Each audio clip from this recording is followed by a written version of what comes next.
Esselamu Aleyküm və Bərəkət. Selam rahmetullahi ve berekatuhu. Müsəlman ölkələri pis gündədir. Amma baxın Avropaya gözəl də yaşayırlar. Buna axirətə inanmayan din düşmənləri şübhə gətirərək insanları azdırmağa çalışırlar.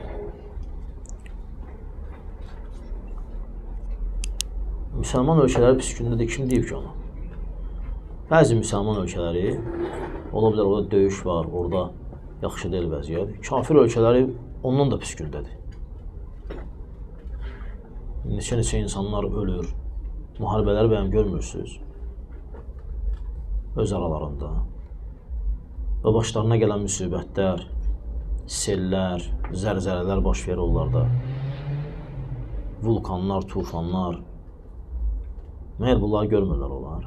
Sadəcə olaraq qardaşlar, bu informasiya ki var internet şəbəkələrində, bu necə təqdim edir insanlara, insanların da başında elə qalır.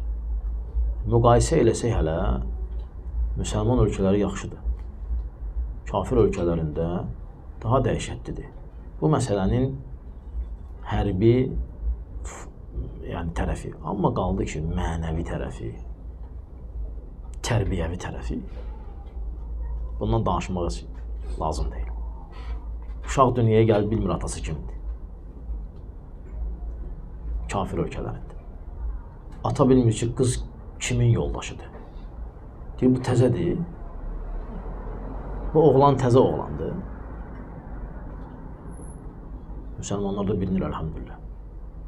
Bu nə danışır? Bu bilmir sadəcə olaraq.